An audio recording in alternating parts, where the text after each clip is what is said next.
This is the Page Publishing Book Club. What else would it be with an intro like that? I'm your host, Alice Stockton Rossini. Rob Barrett's on the other side of the glass. He is my engineer. Welcome, welcome, welcome, welcome. You know, here's some food for thought as we're slowly but surely getting into the new year. Healthcare Unhinged, the making of an advocate. It's a true story by Liz Helms, a story that began in the early 90s when managed care was just beginning. It was a time when people started getting denied services, and Liz was one of them. Liz, tell us what happened. It put me into a downward spiral while I waited for them to approve a surgical procedure to my jaw joint that had been injured. And I couldn't believe what was happening to me and how out of control my life was because the health plan had control of it and kept denying something that was supposed to be covered. So I got involved in the system. It spawned me on to becoming a very aggressive advocate because I couldn't understand how a system, when you're purchasing something and you expect to get something in return, that they would actually say no to someone who was desperately in need of a procedure to keep them well. So you became an advocate for others. Yes. The first thing I did is I got involved with legislation and health policy, and we were able to get a jaw joint law passed in the state of California, 1995, where they couldn't discriminate anymore against people that had TMJ or temporomandibular joint disorders for any type of surgical procedure. So that was a pretty big win. And then I got involved with some of the other nonprofits because I wanted to learn more. There was no organization that I could turn to at that time. So we formed and founded the TMJ Society of California, and that stayed in existence for 20 years. And then I got involved with the doctors that treated patients, and then got involved with my first coalition in the latter part of the 90s, which was focused on disclosure so people knew what they were purchasing. And you couldn't get that information. You couldn't find out what your coverages were until you became a member of that plan, and then you'd get your evidence of coverage. And we said, well, how do people make good choices if they don't even know what they're buying? They're purchasing something in the dark. And so that was my first experience with Coalition. We got over 12 bills passed into law in California to protect patients and to expand coverage. And then I left my job. I owned a small business out in Folsom, California. I left that and went into as the director of advocacy for a public relations firm who I had been working with within the coalitions, and I met these people, and we have long-term relationships now. We're all working together. So when Governor Schwarzenegger took over in the early part of the 2006, his health policy advisor asked me if we could bring together the voice of the patient during that big push for healthcare reform prior to the ACA or Obamacare. This was like the first big step towards really doing comprehensive healthcare reform in California. And that became the California Chronic Care Coalition, which is still in existence, which is now going to start its 10th year, and now we're expanding into other states. Okay, so this has been an ongoing thing throughout your life. Why did you publish this book now? Well, it took me 9 years because I was very busy, and there's a story that I think needs to be told. I want to inspire. I mean, all of us that have been working together for the last 20 years, we've been working really hard to put these protections in place. But we need another whole generation of people to come up and take over for us. And I want this book to be an inspiration in many folds. One, for people that have TMJ to know where to go or to understand that they're not alone. Two, for the patient advocacy community to understand what it is being an advocate from the grassroots. So I wanted to share my story with them to inspire others to say, yeah, we can get involved. Our voice matters. In the beginning, I didn't think I had a voice. I didn't think my voice mattered. I didn't think I could make a difference. I didn't think anybody would care. And that's just not true. When you get involved, you do have a story to tell and you can make change. I have to ask you, how is all of this, Obamacare came in, did that affect what you were doing in any way, and what happens now? Well, thank you for that question. So we did get involved with the exchange in California, and we also got involved when Health and Human Services was doing meetings around the country. We were very involved, sent letters in. We especially wanted to focus on saving the mandates. We were afraid that everything that we had worked for that was under our Knox-Keene regulatory authority over the California health plans, that we wouldn't lose all the work because those were hard fought legislative priorities for real patient protections and reform. And those were in jeopardy. And so we worked very hard to secure that. And what happened is we worked with other groups across the country. We were able to save all the mandates and have them grandfathered in to all 50 states of the work that each state had done on behalf of consumers. So that was a huge win. It's really changed the way we work with each other across the country and how we talk with each other. And then working with the exchange in California has been fantastic. And there's ways in there, to teach people how to maneuver through their health plan. So it's a tool, it's a story, and I hope it helps others really make a difference in their lives. You know what? This is proof, if I ever heard it, that your voice matters.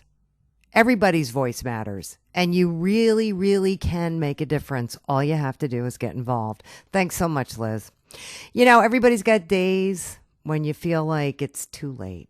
Too late to do some of the things you always wanted to do. Too late to try some of the things you always wanted to try. And, sometimes you feel like time has passed you by. You can go on thinking like that. You really can. Or you can do what Pamela Hull did. The name of her book should give you a clue. It's called Say Yes, Flying Solo After 60. Pamela. It's been an exciting journey. Let me say that. It's just been a great example of what you can do with your life if you take a little initiative. Well, I don't know how many women I talk to about, hitting 50, hitting 60 and becoming invisible and feeling like you don't matter and people would just assume you just duck out of life completely. And you said no. Well, it's very easy to feel like that, if you've had a career. Life changes just because of numbers. But they're only numbers. I just found a very different kind of thing. And my husband had died, and I was on my own. I was pretty independent before, but nevertheless, you're suddenly a single unit. And what are you going to do? About 3 years after he died, I had a chance to go to Florence, Italy, and live for 2 months by myself. And and I had not traveled very much. He was an obstetrician in solo medical practice. And my friends, who were very well traveled, couldn't understand how I could possibly go to a country where I didn't speak the language, where I had to find an apartment and all that kind of thing. And I was shocked at why they were surprised. They had been doing something so easy, and I thought it was easy, and they thought it was difficult to go without a partner of some kind or a group. And it was just so interesting. And as I talked to more friends, I talked to another theme kind of came out. I had just written my first book at 60. And they said, oh, I always wanted to paint. I always wanted to write a book. I always wanted to play piano. And I said, well, so why don't you try? And full of excuses. And these kind of two themes ran through. And I said, I have to look into this. I have to write this because this is silly. So this isn't your first book? No, this isn't my first book. My first book was called Where's My Bride? It was a memoir of a marriage with sort of universal themes about long partnerships and people. And then I wrote another book called Dandelions Endure, which was a fictionalized autobiography. And during this time, I also wrote many, many essays that were published in literary journals. And during this time, my life was changing in different ways. And a friend who was a professor of memoir at Sarah Lawrence College said, you have to write this story. Why are you going to these places alone and nobody else does, or very few? And why are you doing things that other people have on their wish list and they can't seem to attack? Come on, write it. So I did. So that's what this Say Yes Flying Solo After 60 is all about. I hope that people can change their lives and take it to a more expansive level and sort of get out of their little comfort zone and see what they can become if they want to become more or different or Yep. whatever. Yeah. And not be afraid to go to Italy because they think they're going to fall or they're going to lose their passport or they're not going to have their prescriptions filled. There are such simple answers to those things, and just, rise above it. Pamela, you certainly hit a nerve. You really have. And it raises a question that everybody should ask. No matter how old you are, no matter what you're doing, the question you need to ask is, if not now, when? Am I right, Rob? That's right. I'm getting a nice head shake over there. Thank you, Rob.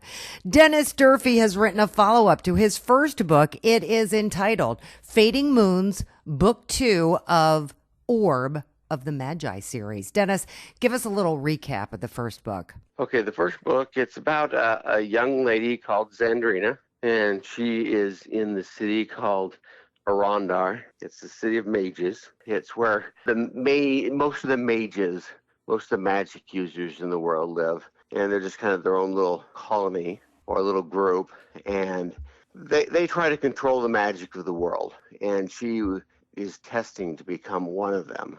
And there are certain people that don't want her to pass it, and if you don't pass it, you don't survive it. But she does pass it, and then after that, an assassination is attempted upon her, and so she has to flee the city. And it revolves around her and her experiences, because some people believe she is destined to destroy the world. Okay. Other people think she is destined to save it, so that's the conflict. All right. So where are we now? She meets a prince who doesn't really want to become a prince. He's a half elf, half human, and so he's kind of like an outcast. And he saves her from a perilous situation, and he joins up with her. And they later meet up with another young man who's just kind of on the run himself. He's a thief, and so he's constantly on the run. And they meet up with another young lady who's a healer. And then suddenly they find themselves in the middle of a war going on in the world. So then they learn that they are destined to find what's called the Orb of the Magi. It's the creation stone that was supposedly made the world, and they need to find this to try to heal the world from the situation it's in. Okay. So in book 2, do they get closer? Yeah, in book 2, they actually find it. What happens is they find out what they're supposed to do and how they're supposed to find this stone, and they have to go around and gather up the knowledge that Xandrina needs in order to be able to do this. And they find the stone, but once they find it, it is taken from them by a powerful mage who is called an Archmagi, who has lived for thousands of years, and finds out he was helping them find it, and they thought he was their friend, but he was actually wanting them to find it just so he could take it from them, because she was the only one that could actually recover it. And once she did, he stole it from her, and that's where that book ends off, because now they're in a situation where the party is broken apart, and the stone is gone, and now the world is going to be destroyed if they don't get the stone back. So then we move into book 3. Yes, and that's what I'm working on now. How many books are you going to do on this? The main series is just going to be a trilogy, Okay. just the 3 books. But then it's set up so that I can offshoot from it if later on. Yeah. What do you do? I'm a police officer. Yeah, I give you a lot of credit, Dennis, to work full time. And most people that I talk to, they wait till they retire. But you're on this, so Yeah, keep going. I didn't want to wait that long. I'd always want to get published, and I'd been working on my books for years, and then I found out about Page Publishing, and I talked to them, and they were willing to do it. So I decided to go for it. Yeah. Any advice for aspiring authors? Keep at it. Don't quit. A lot of times the first getting a full manuscript down is a lot of work, and you just got to dedicate yourself to put it down and to get it as good as you can. And then don't give up on finding somewhere to get it published. You got to just keep on it. It took me probably 10 years before I finally got published. I was looking at self-publishing, but I was going to do that after I retired. But luckily, I found a publisher that would do it before then. So there you go. Paige is here for you, all of you. No need to go anywhere else. No, none of that self-publishing stuff. No. We have got to take a quick break, but we are coming right back right after these words. Have you written a book and want to get it published? Then now's the time to call Page Publishing at 800-204-6099 and do it immediately. You see, they're looking for authors of all types of books. And unlike most publishers, Page Publishing will take the time to review most of the books submitted to them. And they'll even give you their feedback. And if they like what they read, Page Publishing will get your book into bookstores and for sale online at Amazon, the Apple iTunes Store, and other outlets. They'll handle everything: copyright protection, printing, cover art, publicity, and editing. So if you've written a novel, a children's book, a cookbook, inspirational work, a book of poetry, or biography, and want to get it published, then you need to call Page Publishing and do it immediately. Call 800-204-6099 now for your free author submission kit. Your road to fame and fortune could very well start with this simple phone call. For your free author submission kit, call Page Publishing at 800-204-6099. We are back. This is the Page Publishing Book Club. I'm your host, Alice Stockton Rossini. Gwendolyn Jones Campbell was inspired by her son to finally get her book published. It's entitled Broken Hearted, a book she had written years before. So tell us how your son inspired you, Gwendolyn. My son was in gun violence April 2015, and he used to just read, what I had on writing on paper and stuff, and I was like, Mom, you ought to get that published. And I was like, well, it's just writing because it's like a hobby to me. I just love it. It's peaceful. And after April, him passing away in May, I finally sent it off, and there it went. In February of 2016, I was having a book signing. Well, your book deals with somebody called Chantel, and she was a gangbanger, gun runner, drug dealer, hitman, and she just has this really crazy life. And the question is, who will end up brokenhearted? Everyone's gonna just about end up brokenhearted.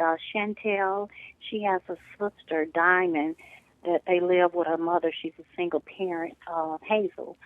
And, they're all going to be brokenhearted in that from just her setting out to find love. But, like I said, she became a woman of just many hustlers. And she experienced the life of gangbangers and drug dealings, murder, and all of that. And in between all of those things, the loss of many friends due to that fast life, things spiral out of control. It just develops in a world of just sex, drugs, crime, and even the readers will probably be brokenhearted after that. But the cover, it has a lot to do with my son. I kind of drew a layout, me and my daughter, of what I wanted that book, Broken Hearted, to be about. And I have myself on the cover of the book. I had went to my son's gravesite, and I had my head down, and a photo was taken of me there. And I figured, well, that's brokenhearted enough. And that is the cover of the book. In the background of that book, it has an old apartment complex, and it was called Carver Heights. They called it an old project, and it's been torn down. So that's an old siting that's no longer in Brookhaven, Mississippi anymore. But also those apartment project complexes are, in the back of that background on the book also. Well, good for you. It sounds like you're on your way. Oh, yes, ma'am. I'm trying hard to get there. I'm on the way. I have 10 books that I'm trying to get published. I've completed 5 in all, with Broken Hearted already being published. And as I said, second book will be Southern Style. Hopefully that'll be coming out very soon. And I will be doing a 3rd book. It's completed also, and that will be my first book about the Lord Jesus Christ. And that book will be called According to Thy Word. So I kind of work on just not fiction and literature, but Christians. And My fourth book, I want it to be A Day at the Fair. That's finished and completed for children. All right, Gwendolyn. Sounds like writing has really kind of helped you get through some of the difficult times you've been going through. So keep it up, all right? And we will talk again. For years, G. Lynn Denny was a sports writer for a local newspaper. He had a friend, Joe Scribe, who had a great-grandfather who happened to live in the days of Wyatt Earp and Billy the Kid.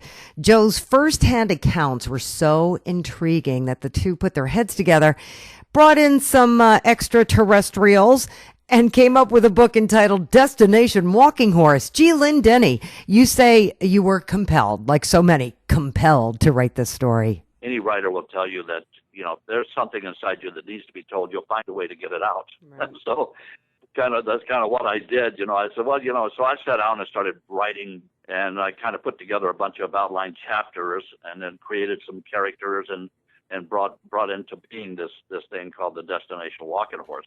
Nice. It's set in the late 1800s. It's a cowboy shoot 'em up kind of thing, and it involves a cowboy kid that leaves home when he's 15, and he joins a trail herd going to Idaho and grows up to be a man. But there's a mysterious element to it because he's being directed by some forces to go to a certain location in Arkansas, and he's not aware that he's being guided there.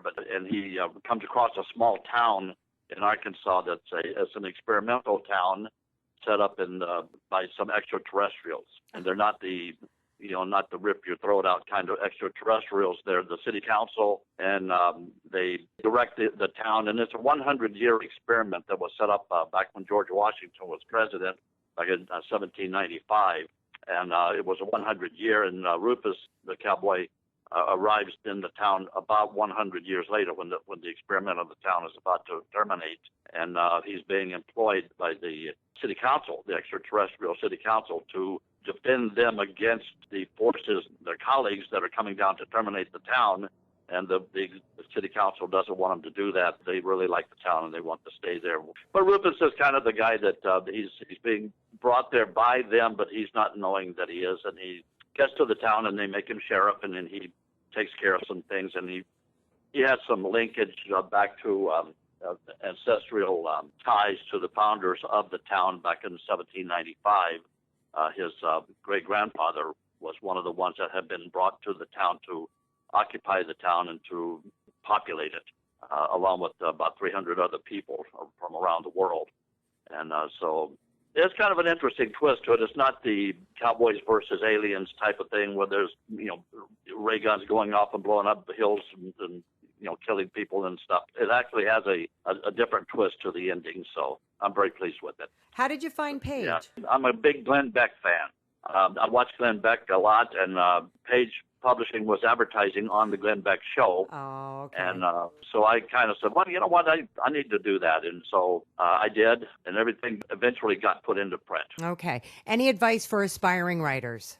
Well, my suggestion would be don't give up. I think everybody has a story to tell, and most people just ignore it, and they just take it straight away to the grave, so to speak. And if it's inside you and it's of interest, and it can be a story of fact or fiction, it can either way. I would suggest just don't give up. My thing would be to keep pushing and just stay with it and get it out.